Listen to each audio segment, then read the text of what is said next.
Je suis d'origine égyptienne, voilà. Je ne sais pas si je suis égyptien ou pas, mais mes parents sont égyptiens. Je suis réalisateur, en fait. J'ai travaillé sur plusieurs films, des courts-métrages, un long-métrage qui est sorti il y a quelques années qui s'appelle La Vierge, les Coptes et moi. Donc moi, je ne vais pas du tout, voilà, je vais essayer de vous parler plus en tant que réalisateur qui a fait un film et de ce que moi j'ai un peu appris dans mon travail de documentariste, voilà. Le documentaire, c'est aussi partir à la recherche d'une réalité, d'une vérité, enfin en tout cas d'essayer de raconter la réalité du monde. Et c'est intéressant quand on aborde des questions religieuses parce que là, tout à coup, il y a une espèce de... Il y a un fossé quoi, énorme entre ce qu'on appelle le domaine de la croyance et le réel, quoi. Et du coup, le film a été assez compliqué, assez complexe à faire parce que tout à coup, la question des apparitions, je me confrontais en permanence à cette question de est-ce qu'il faut se poser la question de est-ce que c'est vrai ou pas, ou est-ce qu'il faut aborder le film sous un autre angle qui est celui de la croyance et de ce que ça représente et de ce que ça raconte. Soher, une amie de ma mère, avait apporté une cassette vidéo. Elle nous a raconté que la Vierge Marie était apparue en Égypte, devant des centaines de milliers de Coptes. Franchement, ça fait longtemps que je croyais plus à ces histoires. Jusqu'au moment où ma mère s'est mise à hurler qu'elle venait de voir la Vierge. Je me suis dit que je tenais un sujet de film.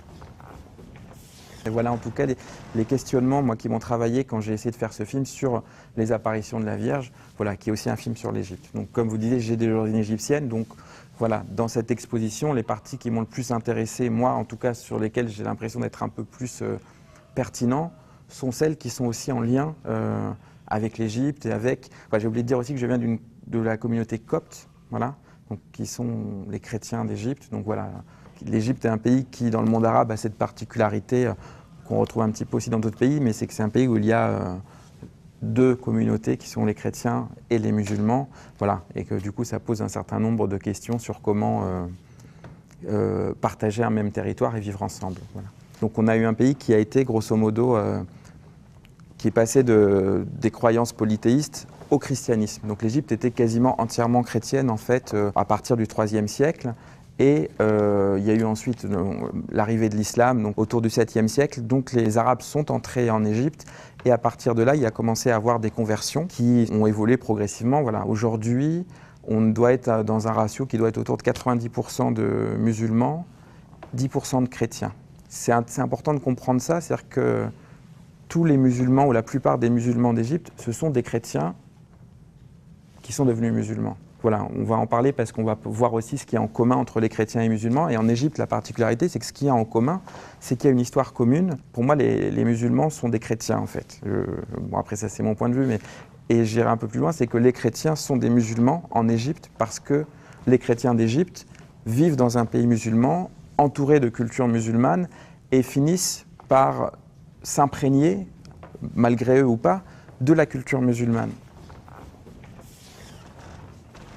Là, on est dans le Sinaï. J'aime bien, moi, ce tableau simplement parce qu'il fait partie de la construction d'un imaginaire.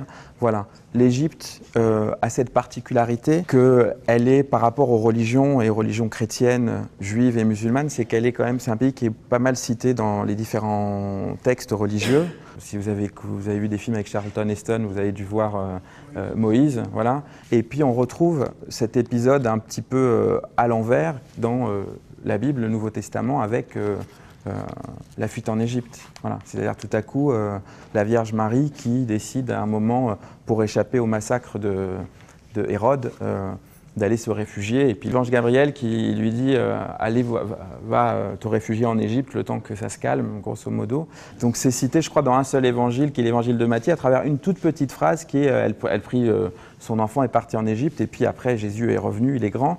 Et on a finalement, dans les évangiles, en tout cas canoniques, quasiment aucune information sur cette fuite en Égypte. Et pourtant, dans notre imaginaire et dans notre culture, elle occupe une place vraiment très importante, puisqu'on a plein de tableaux, de représentations. Et c'est un épisode qui est d'autant plus intéressant qu'il est repris dans le Coran. Voilà. Puisque la Vierge Marie, donc, qui s'appelle Mariam en islam, est citée, est très citée en fait dans le Coran. Donc c'est une personne qui qui a cette particularité d'être commune aux religions chrétiennes et musulmanes. Voilà. Moi, ce qui m'intéresse sur la fuite en Égypte, c'est que de cette petite phrase de la Bible, on en arrive à une carte que j'ai retrouvée sur le ministère du tourisme égyptien, qui est la carte du trajet de la Vierge Marie en Égypte. Voilà. Donc la Vierge Marie arrive en Égypte pour échapper aux persécutions d'Hérode. Donc elle arrive de Palestine. Voilà, elle fait tout ce chemin, donc ils n'ont pas de voiture, hein, vous vous doutez bien. Donc voilà, ils arrivent au Caire, et du Caire, ils remontent ensuite vers le nord, et du nord ensuite, ils redescendent vers le sud. Et vous voyez qu'elle ne fait pas un trajet très droit. Pourquoi elle ne fait pas un trajet très droit? Parce qu'en Égypte, dans chaque village, culturellement, il y a un endroit où la Vierge Marie est passée par là. Ces endroits deviennent des lieux saints ou sacrés, et qui donnent parfois naissance à des pèlerinages. Et comme ces endroits se rajoutent au fur et à mesure, c'est-à-dire que tout à coup, il y a 40 ans, on découvre un nouvel endroit, du coup, la carte du trajet de la Vierge, elle devient parfois très complexe. Voilà. Et c'est quelque chose qui est très très important pour les Égyptiens, ce trajet de la Vierge, puisque à tel point que moi, je suis originaire d'Assiout, donc en Moyenne-Égypte, il y a un village qui s'appelle Dronka, qui est à 40 km d'Assiout, et l'évêque de Dronka, donc l'évêque copte orthodoxe de Dronka, il y a 50 ans, n'était pas content parce que la dernière étape du trajet de la Vierge Marie, c'était juste au-dessus d'Assiout. Donc, il décide de découvrir qu'en fait, il y a une grotte en Égypte qui est à Dronka, dans laquelle en fait la Vierge est restée pendant plusieurs mois et où il s'est passé des miracles, etc. Et donc, il décide de l'inscrire effectivement. Et qu'est-ce qui se passe? En l'espace de quelques années, on a là un des plus grands pèlerinages en Égypte, puisque c'est le pèlerinage de la Vierge qui réunit, je ne sais pas, mais plusieurs dizaines de milliers ou plusieurs centaines de milliers de Coptes tous les ans depuis cette époque-là, et où ont eu lieu les apparitions de la Vierge en 2001. Donc vous voyez comment tout à coup cette mythologie, ce mythe en tout cas, se construit, continue à être vivant aujourd'hui. Et c'est très important dans la culture égyptienne, cette idée du trajet de la Vierge, quoi, qui est voilà, fédératrice pour les chrétiens et aussi pour les musulmans.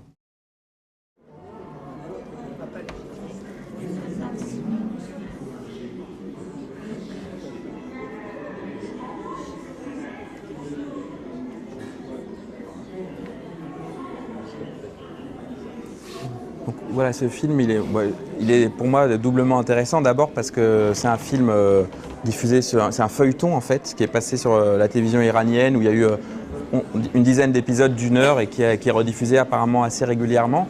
Donc déjà, ça casse un peu l'idée qu'on a sur l'interdit chez les musulmans de la représentation. En fait, ça existe. Alors, apparemment, chez les chiites, il n'y a pas cet interdit qui serait présent chez les sunnites, effectivement. Je trouve ça assez intéressant aussi de comprendre qu'il n'y a pas un islam, encore une fois. Et qu'il y a peut-être un islam dominant aujourd'hui qui est le fruit de plein de mouvements, comme le christianisme l'a été, et que ce qui à une époque ne l'a pas forcément été à l'autre et peut encore bouger. Voilà. Et là, c'est vrai qu'on a tendance un petit peu à laisser une vision dominante de l'islam prendre le dessus sur toutes les autres. Et l'autre chose qui m'intéresse, c'est aussi la manière dont est représentée la Vierge Marie dans ce film et dans notre imaginaire. Pourquoi elle est habillée comme ça? Voilà. Moi, c'est une des questions que je me suis posée dans mon film. Je me dis, mais il n'y avait pas ni de caméra à l'époque, il n'y avait pas de film, il n'y avait pas de photo. Donc d'où vient, encore une fois, je n'ai pas la réponse, hein, mais d'où vient cette image de la Vierge avec son voile bleu, etc., qui est une représentation, j'allais dire, catholique, voire sulpicienne de la Vierge, quoi. Comment ça se fait qu'en Orient, mais ça va même plus loin que ça, c'est-à-dire que la Vierge née en Palestine, donc de type sémite, donc typée arabe, elle est représentée dans tous les films blanche, et quand je demande aux Égyptiens comment elle est, c'est un des premiers mots qui apparaît, c'est elle est blanche. Donc pareil, je me dis, mais comment ça se fait qu'on part du Moyen-Orient et quand on revient au Moyen-Orient 2000 ans après, la Vierge, elle est passée par l'Occident, elle est devenue blanche, elle a un voile bleu, etc., etc. Moi, la seule explication que j'ai, c'est l'art. C'est-à-dire que l'imaginaire a été porté par les représentations artistiques du Moyen-Âge, etc., etc. Et effectivement, qu'est-ce qui se passe? En Égypte, les représentations de la Vierge arrivent après l'arrivée des missionnaires chrétiens qui ont voyagé avec toutes les images qui ont 2 siècles, hein, pas beaucoup plus, de cette Vierge Saint-Sulpicienne habillée en bleu. Et du coup, c'est rentré dans l'imaginaire des gens et c'est devenu la réalité. C'est-à-dire que maintenant, n'importe quel Égyptien copte à qui on pose la question, c'est du blasphème si on ne la représente pas comme ça. Donc la Vierge, elle est vierge, bon déjà, blanche et habillée d'un voile bleu. Voilà. Les premières apparitions de la Vierge en Égypte, c'est 68, qui sont les premières apparitions qui ont une particularité, c'est que c'est des apparitions collectives. Enfin, il y a des milliers de personnes qui étaient présentes. C'est même une apparition, celle de 68, qui a duré 3 ans. Tous les jours, des dizaines de milliers de personnes venaient à Zaytoun, donc un quartier du Caire, pour essayer de voir cette apparition. 1968, donc qu'est-ce qui se passe quelques mois avant? En gros, juin 67, c'est la défaite de l'Égypte dans une des guerres qui est la plus importante dans le monde arabe, c'est la guerre des 6 jours, où grosso modo, toute l'aviation égyptienne est détruite au sol au premier jour de l'attaque israélienne. En 6 jours, les Israéliens sont sur le point de rentrer au Caire et l'Égypte capitule et abandonne le Sinaï. Israël récupère le Golan, une partie, la Cisjordanie, donc elle agrandit son territoire. Donc cette défaite-là, qui est une défaite pour l'Égypte, c'est beaucoup plus profond que ça, c'est la défaite de Nasser et de toute l'idéologie qu'il y a à cette époque-là, du socialisme.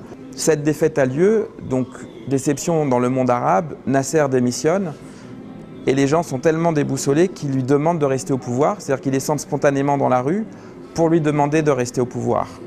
Nasser revient, il reste au pouvoir, mais il meurt 3 ans après, mais à partir de 67, c'est la fin d'une époque pour l'Égypte et on commence à entendre un discours qui avait disparu, c'est « nous avons perdu la guerre parce que nous nous sommes éloignés de la religion ». Et tout à coup, commence à émerger l'idée d'un retour aux religieux, aux valeurs fondamentales de l'Égypte, que ce soit chez les frères musulmans, mais aussi chez les chrétiens, etc. Le nasserisme a échoué et disons que le monde arabe contemporain, il y a une bascule qui se fait à partir de ce moment-là, où tout à coup, que ce soit chez les frères musulmans ou d'autres mouvements, il y a cette idée du retour. Si vous regardez les films des années 60, il n'y avait pas de... Le voile n'existait pas en Égypte. Quelqu'un un jour avait demandé à Nasser pourquoi les femmes ne portaient pas le voile. Il avait éclaté de rire en disant « mais le jour où ça arrivera, ce ne sera plus l'Égypte, quoi ». Je vous dis tout ça pourquoi? Parce que 67, il y a ce phénomène et quelques mois après, Zaytoun, une apparition a lieu et, très important, qui sont les premiers témoins de cette apparition? Des musulmans.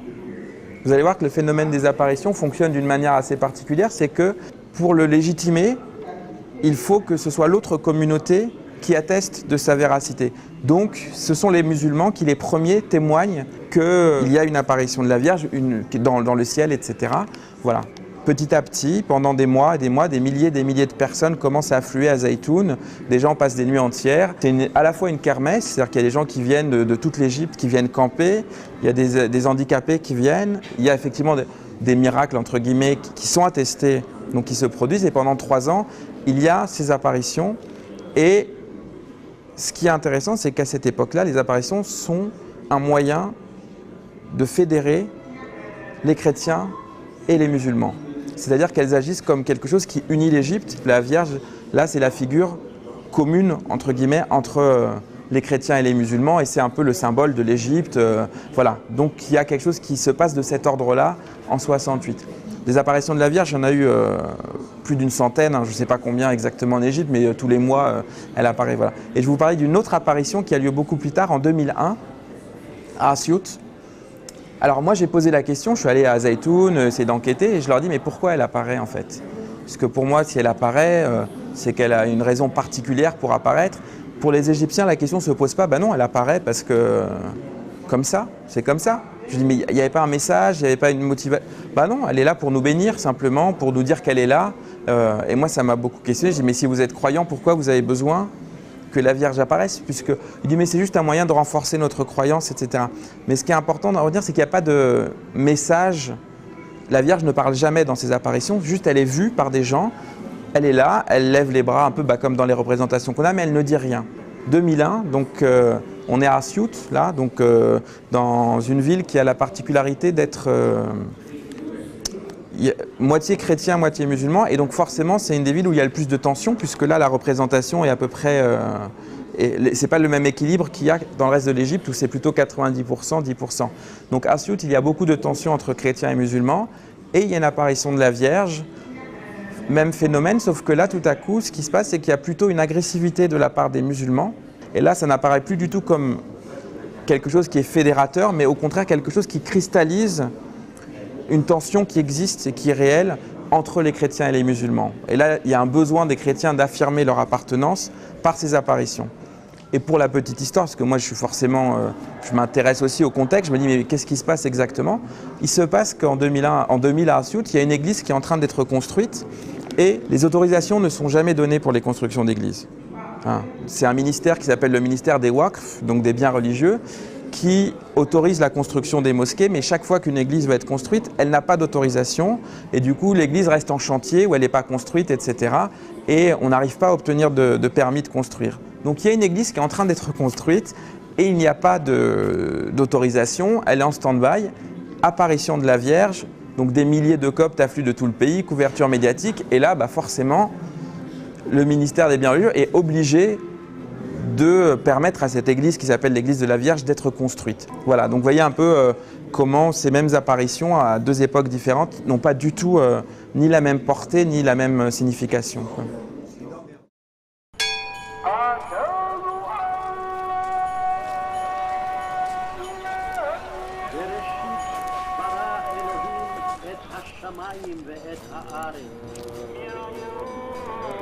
והארץ הייתה תוהו ובוהו.